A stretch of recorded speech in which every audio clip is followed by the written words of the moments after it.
الحمد لله الحمد لله وكفى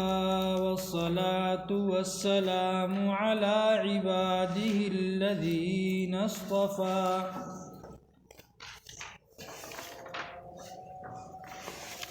أما بعد فأعوذ بالله من الشيطان الرجيم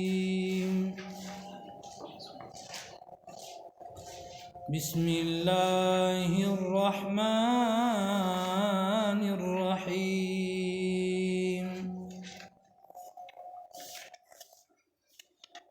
سورة أنزلناها وفرضناها وأنزلنا فيها آيات بينات لعلكم تذكرون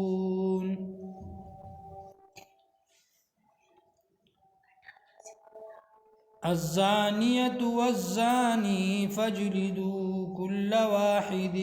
منهما 100 جلدة آمنت بالله صدق الله مولانا العظيم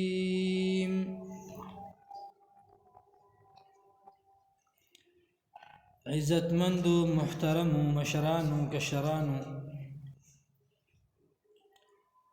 او پکورونو کې خويندو میندو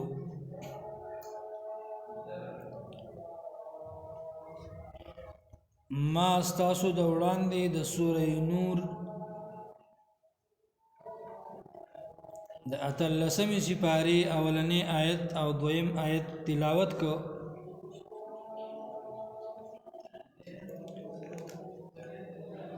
عزتمندو خويندو میندو ورونو د دې سورۃ نوم سورۃ النور ده او دا مدنی سورۃ ده په مدینه منوره کې نازل شوه ده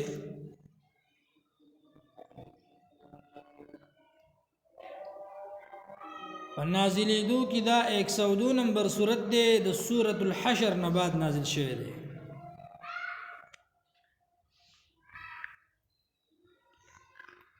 او په ترتیب قرآنی کې دا 24 نمبر سورۃ ته پس د سورۃ مومنون دین مخکې سورۃ مومنون تیر شوه ده او سورۃ مومنون ته مومنون ځکه و چې په دې کې الله د مومنانو صفات ذکر کړي دي اوله کې الله له صفات ذکر کړي دي باقي کې یو صفت د مؤمن داو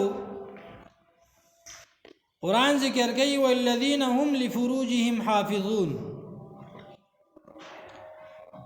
مؤمنان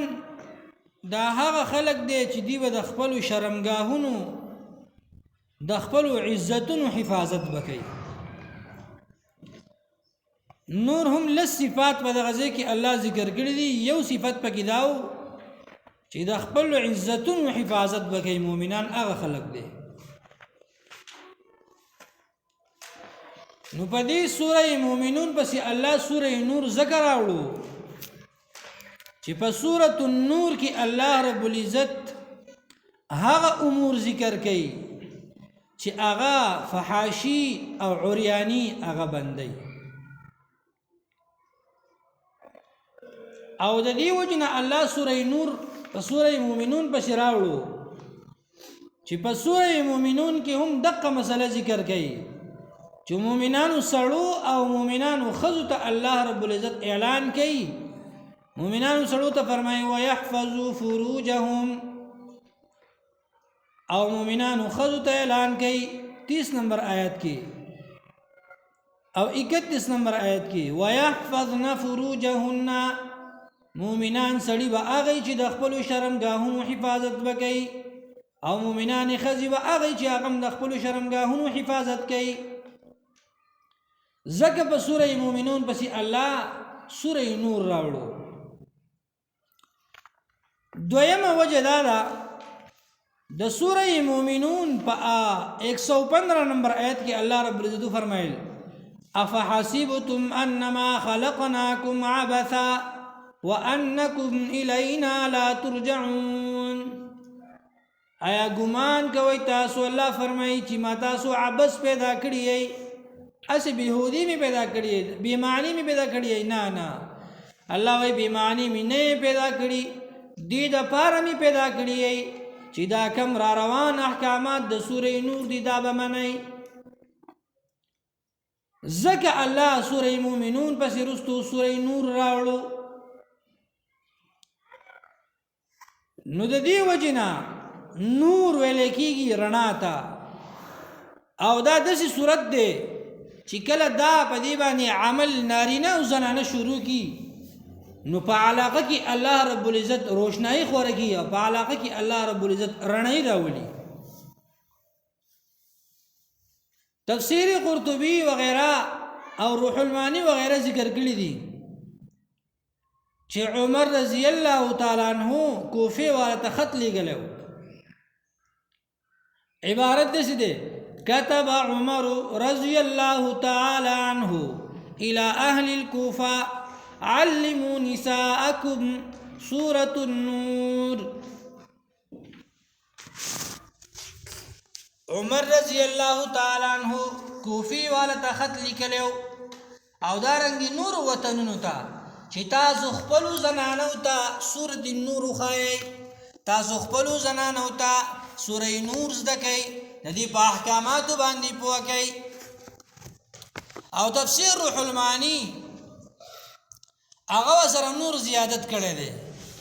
چې تاسو خپل نارینو او زنانو ته سورۃ النور سره سره سورۃ النساء وخایي دارنګي سورۃ احزاب ور سره وخایي دیو جنا په سورۃ نور کې الله سورۃ النساء کې الله رب العزت ډیر لوی احکامات ذکر کړي دي که هغه د حقوق الله سره متعلق دي او که د حقوق العباد سره متعلق دي خو الله رب العزت دا احکامات هغه مونږ او تاسو ته ذکر کړی دي نو ځکه عمر خط لیږي اهل کوفه والو ته چې علموا نساءکم سورة النور و سورة النساء تاسو خپل زنانو ته سوره نساء وخایي دارنګي سوره نور وخایي او روح المعانی ذکر کوي سوره احزاب ورته وخایي او په دې سوره النور او په سوره الاحزاب کې اصل مسله هغه د پردي ذکر کیږي ځکه چې کله په علاقه کې او په معاشره کې د سړی او د نارینه او د زنانه او د سړی او د ښځې تمیز نه کېږي نو هغه معاشره هغه مخ په ښکته روانې مخ په وړاندې نشي تللی ځکه په هغې کې سراسري د الله د احکاماتو بېخکندي کېږي نو په دې سورة النور کې او په سورة الاحزاب کې الله رب العزت ډېر زور چې ورکړی دی نو دا یې په پردې باندې ورکړی دی چې تاسو د خپلو کورونو پردې د هغې لحاظ وساتئ نو دا سورة النور دی او نور ویلی کېږي رڼا ته خلاصه به د دې صورت صرف ذکر کو په دې صورت کې الله رب العزت اصل مسله چې بیانوي بیان امور لدفع الفحشاء د هغه خبرو بیان کوي الله رب العزت په دې صورت کې چې په هغې سره په معاشره کې فحاشي ختمیږي چې په دې سره په دې احکاماتو سره د دې سوره نور په احکاماتو سره په معاشره کې عریاني ختمیږي بدفلقي به کې الله د دې په احکاماتو سره ختموي چې کله د دې سوره نور په احکاماتو باندې عمل وشي نو د معاشرې نه به چې کوم دی دا فحاشي او عریاني څه کي الله وایي زه به یې ختمه کړم اولنی صورت کی په اولنی رکوع کې د دې صورت په اولنی رکوع کې الله سلور قوانین ذکر کړي یو قانون په کې دا دی په دویم نمبر آیت کې چې زناکار سړی او زناکارې ښځې لدي دې له دې کوړې ورکړی شي او دا دې سل دورې ووهلی شي که زناکار سړی دې ولیدو او زناکاره ښځه دې ولیده نو دا سل دورې ووهئ او په داسې ځای کې ووهئ چې تمام امت مسلمه ورته راغونډ کړي، علاقې خلک ورته راغونډ کړي، د دوی په مخ کې باندې دوی له دورې ورکوي. او الله رب العزت فرمایي دې زناکار سړي سره او زناکارې ښځې سره به نرمي نه کوي. ولا تأخذکم بهما رأفة فی دین الله.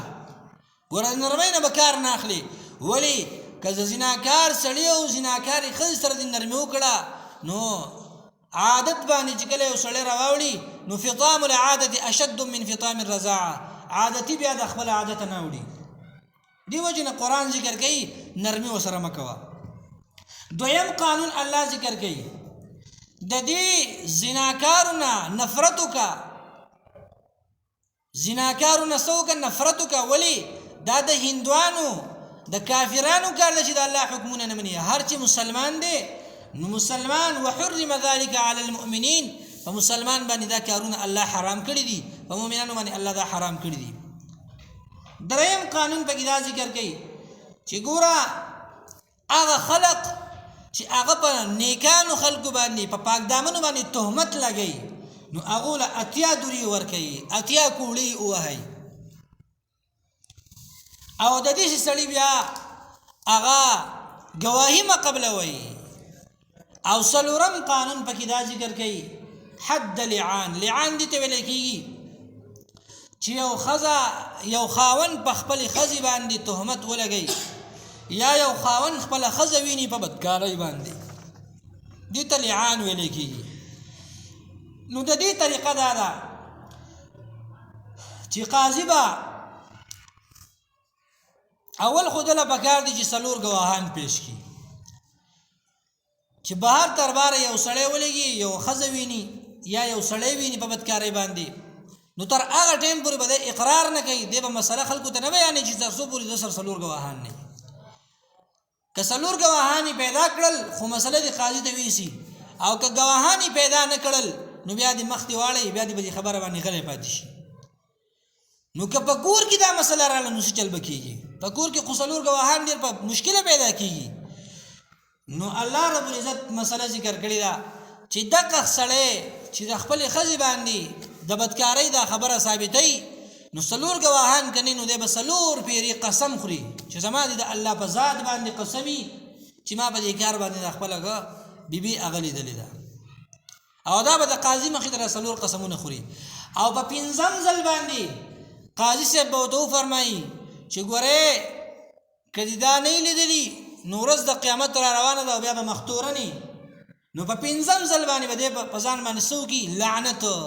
والخامسة أن لعنة الله عليه إن كان من الكاذبين. په 5م ځل به 4 قسمونو نه بعد به دی په ځان باندې د لعنت قسم وخوري چې زه په ما دې د الله لعنتي که زه دروغجن یم.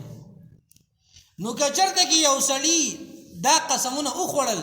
نو دی د 80 دورونه څه شو؟ خلاص شو. او که دا قسمونه یې ونه خوړل نو دا تهمتي دی، دله به بیا 80 دورې ورکولی کېږي.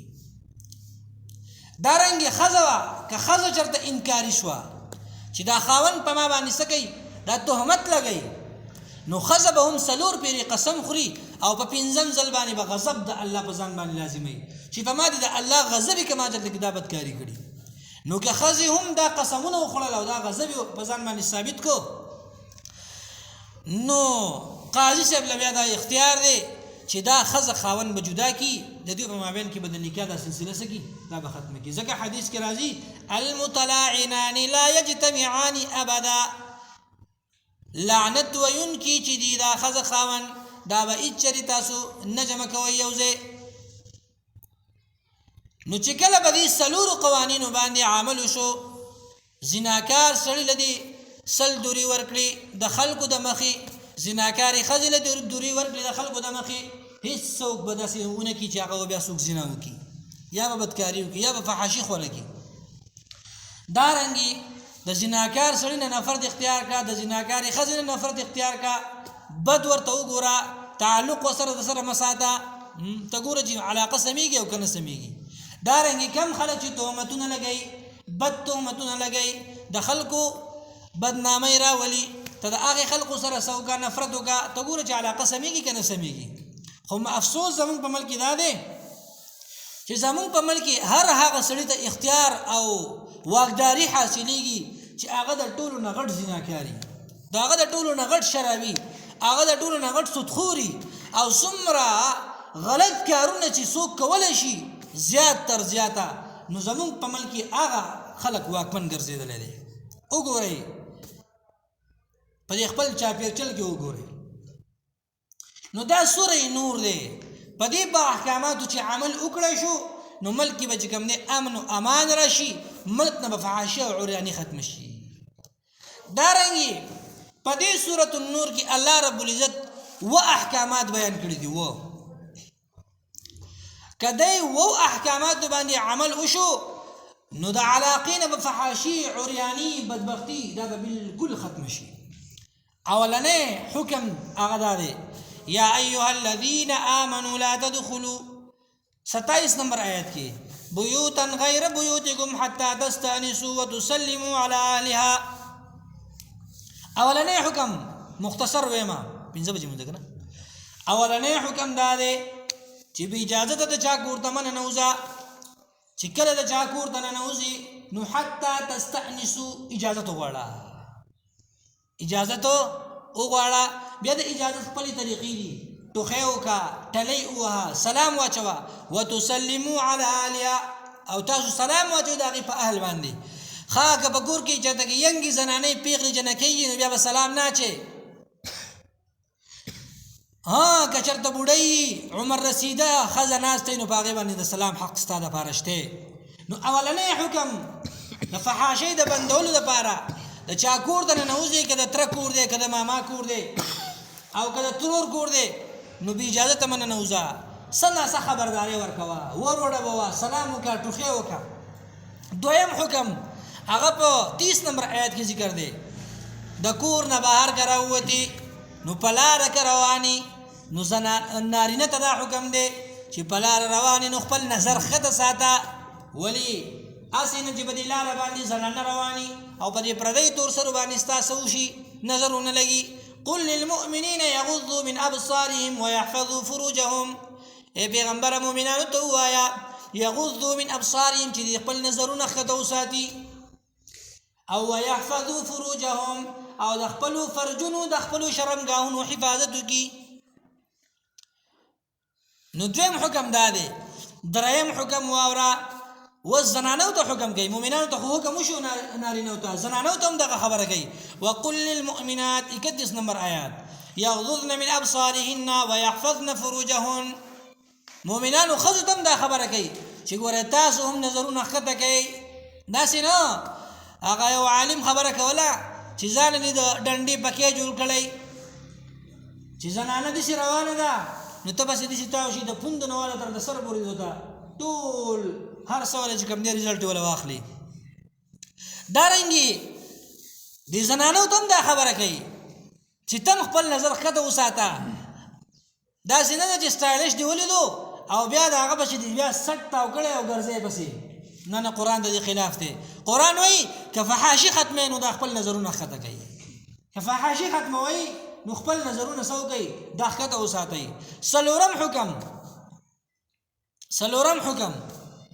او په دغه دریم حکم کې بیا الله رب العزت فرمایي ولا یبدین زینتهن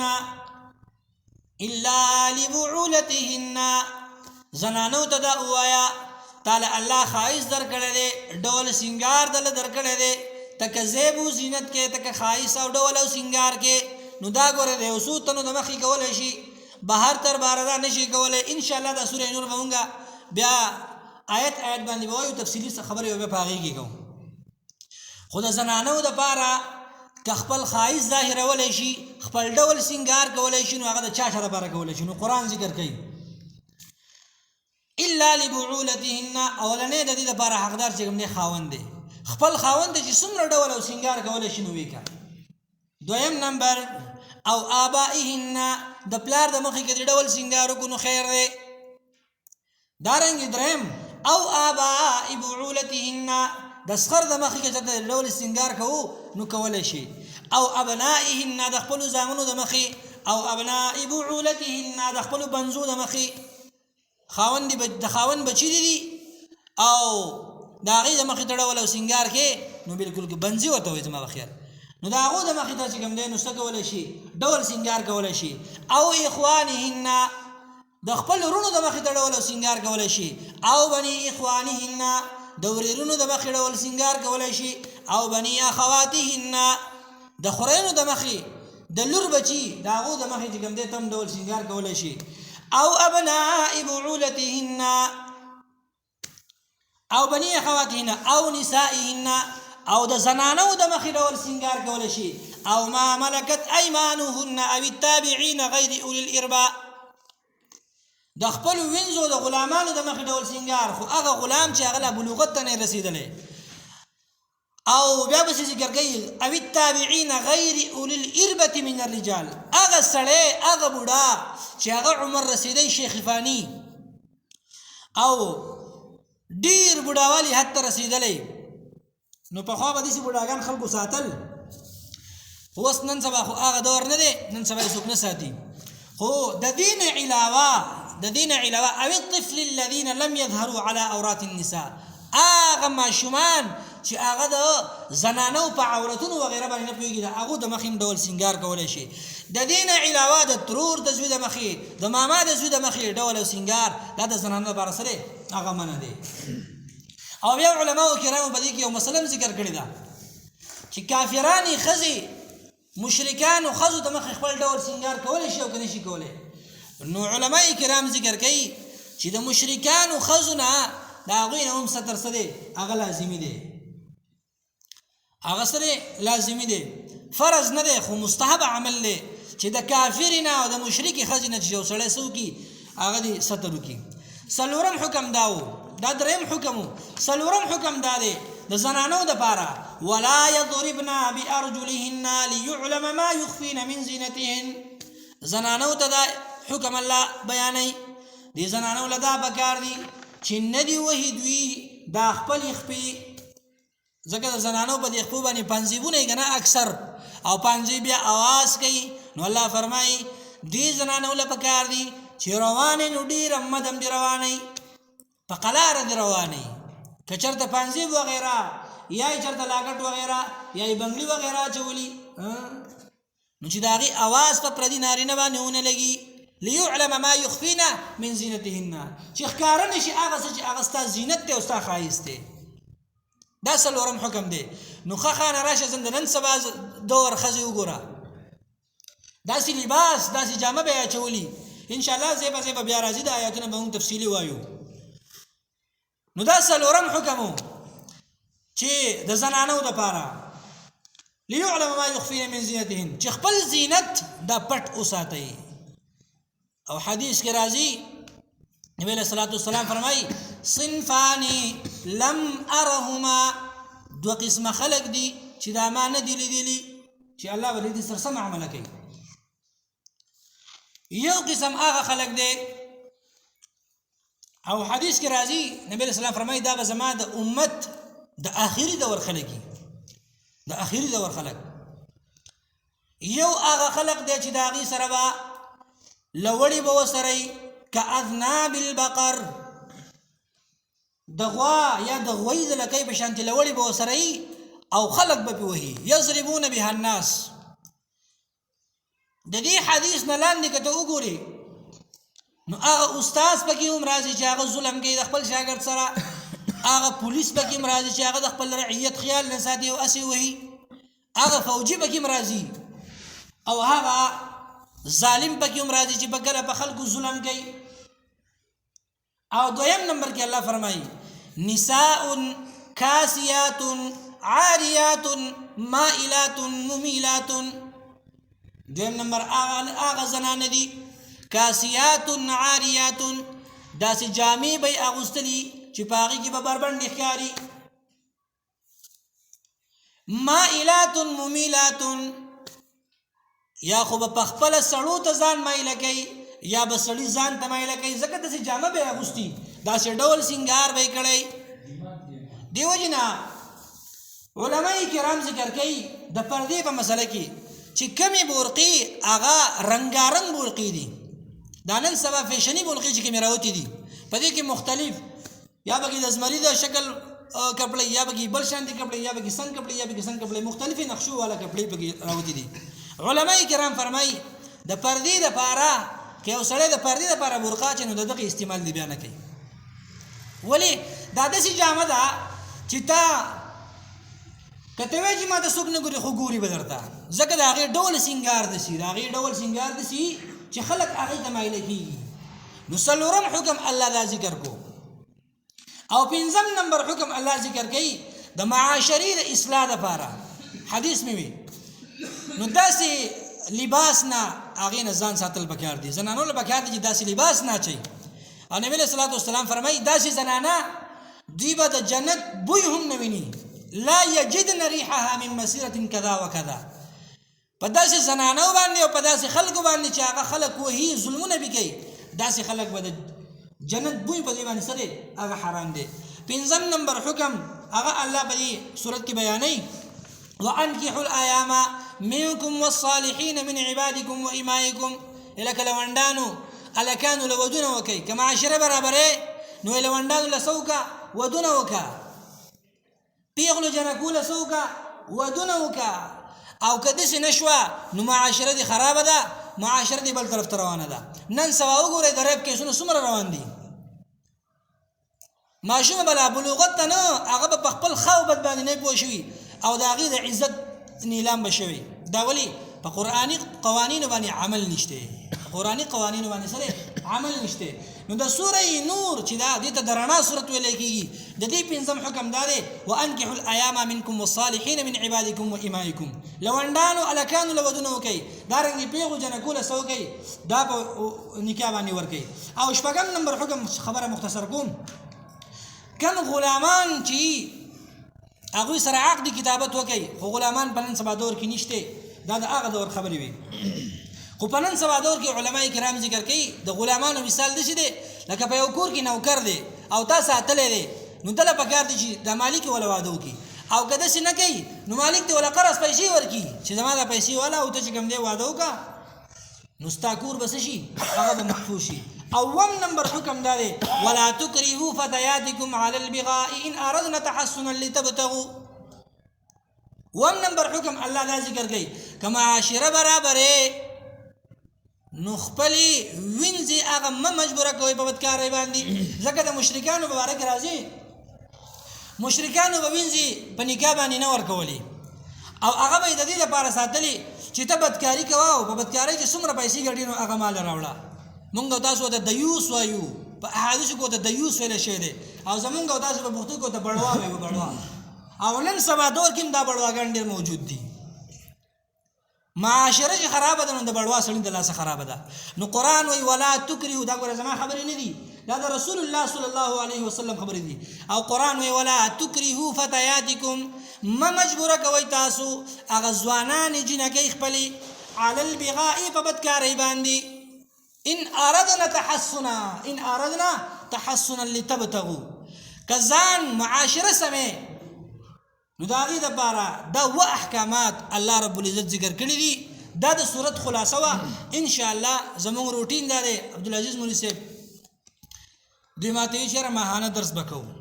نو په ما زموږ دا دویم درس ته یو 13 ماهانه کې شو 13 میاشت کې او پرون زموږ د درس ورځ وا خو لیکن پرون سره عوارض په بنا باندې زما د خپل جمعه درس واغې ته بیا ولاړم زمون په میاشت کې یو درسي ان شاء الله په دې روزه کې به د اخرنۍ روزه باندې یا د اغینه یو دور ورځې مخکې د اختر نه دور ورځې مخکې به ان شاء الله درس کو ټول ملګرو ته خواست چې بده کې شرکت کوي دارنګ د قاری صاحب هغه چې کوم د تاسو ته درس کوي قرآن